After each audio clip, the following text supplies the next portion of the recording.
It's Sunday, June 24th, 2018, and it's time for Sunday Smorgasbord, where I just talk about just a lot of little bit of things that I can't really make a full giant video out of, so I throw them into kind of a smaller video. First, as with most Sunday Smorgasbords, we'll do the channel's health.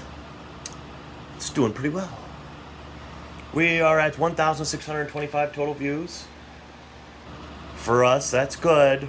Okay. We ended up with 178 views. Last week we had 204. This week 178. Views went down a little bit, but last week I did 16 videos. This week, only 6. So there was just a couple of days where I just couldn't really think of anything I really wanted to talk about. And like I said, when I do this now, I'm only going to put shows out when there's something I really want to talk about. We've done 194 total videos. We're up to 25 subscribers. Had 26 and then went down to 25. So we had 26 and then somebody said, I don't know why I subscribed to you, and they went away. That's fine. That's fine. All channels fluctuate their numbers, so it's okay. So doing pretty good on the channel's health. So in this one, I want to talk a little bit about the Crew 2's beta, which I've been playing, and the CFL report by an American. I'm trying to learn about the CFL a little bit here because it seems, I love football, and it's like, why shouldn't I want to be interested in Canadian football as well? So I've been, kind of looking at it a lot more, and so looking right now at what happened over the past 3 days. You had Saskatchewan lose to Ottawa 40-17. This was the Rough Riders' first game of the season. Saskatchewan actually lost their starting QB in this game. Their starting QB went out with an injury. Zach Caleros went out with an injury, and Brandon Bridges came in and did pretty good. They still lost. I mean, Ottawa pretty much just destroyed them in all 3 phases of the game. But they said that I think it might have been him that was carted off, or if it was Ricky Ray that was carted off. But they said that he'll be evaluated. I think it was Ricky Ray that was actually carted off for the Toronto Argos. Last year Brandon Bridges did the same thing. He came in and he kind of played really well in a backup role. He played pretty well in this role. I mean, Brandon Bridges actually had a pretty good game. He was 13-22 for 145 yards. So he didn't play badly, but, Ottawa kind of had their number in this game. So Ottawa is 1-0, Saskatchewan is 1-1. On Friday, Winnipeg destroyed Montreal. Montreal hasn't won a game. I'm not even really sure, what Montreal is really doing there.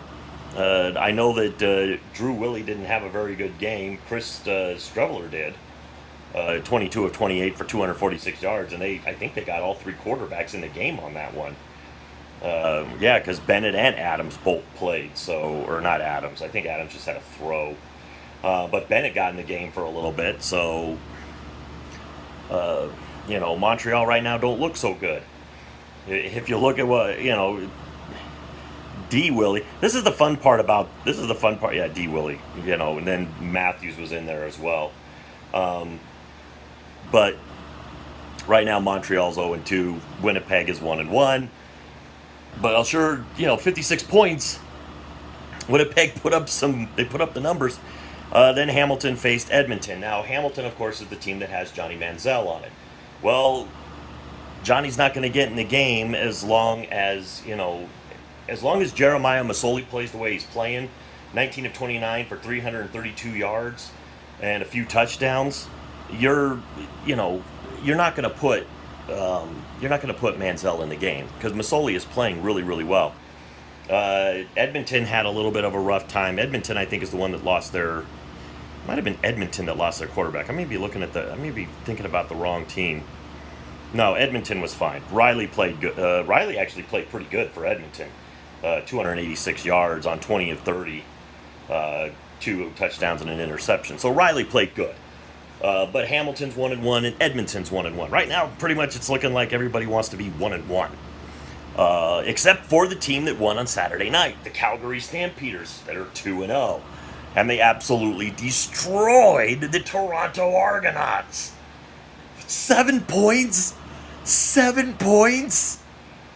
In a Canadian Football League game, 7 points? Don't they spot you 7 points in Canadian football? It's so weird to see it, and granted, Montreal only scored 10, but you look, 10 points and 7 points. A total of 17 points were scored by the two teams that have a total of 0 wins. So, in a league that's pretty focused on offense a lot, Montreal and Toronto aren't scoring. I think Toronto scored a little bit in the other game, but Toronto had a scary moment because Ricky Riley, I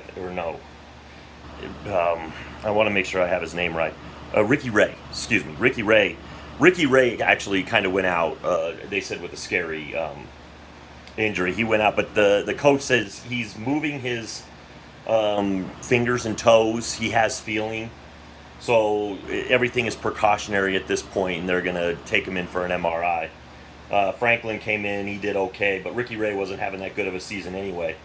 But here's Toronto at 0-2, and they were last year's champions, if I'm not mistaken. The Argos won the championship last year.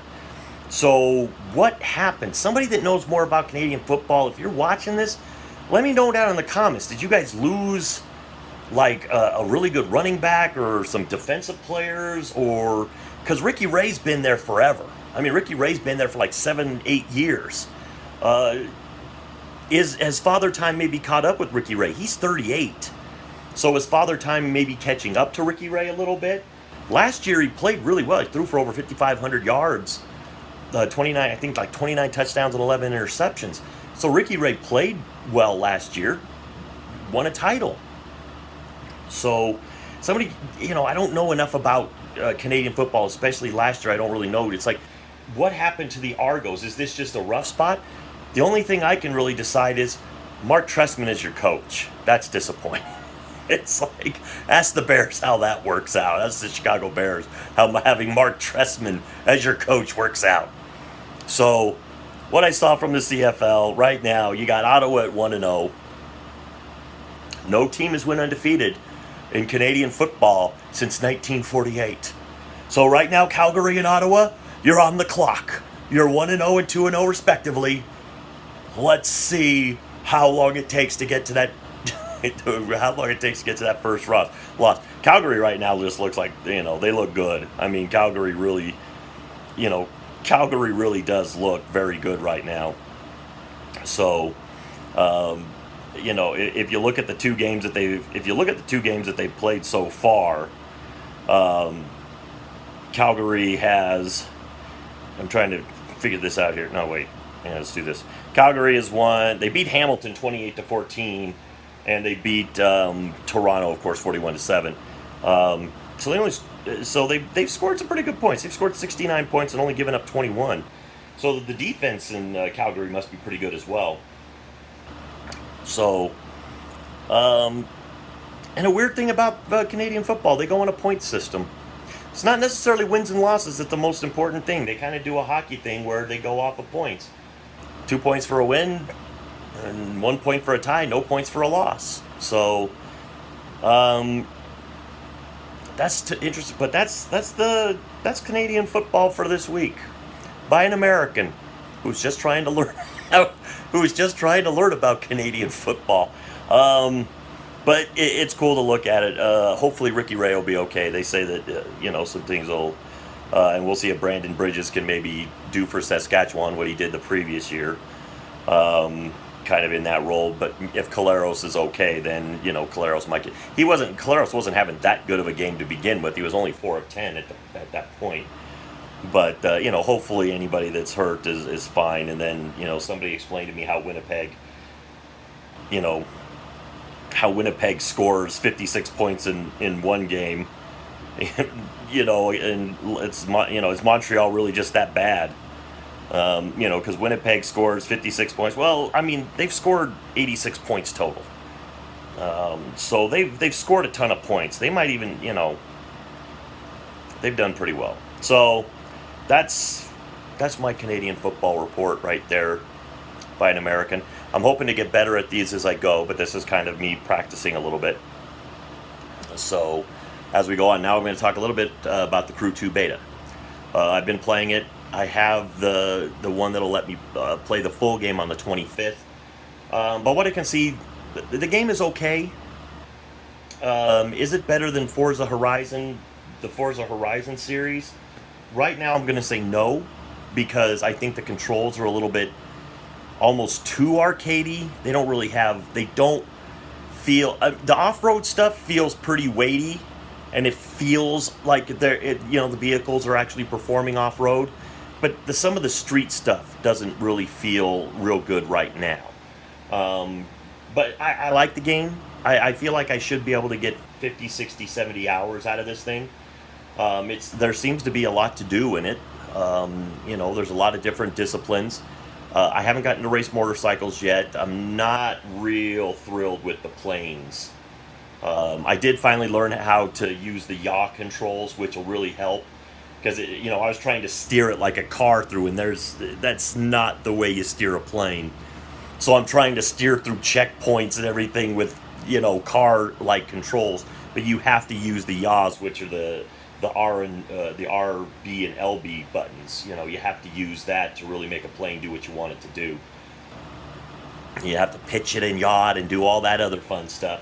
The boats so far seem almost the easiest. It's like if you can just get out front on the boats and follow the markers, follow the point that says go here next, you should win.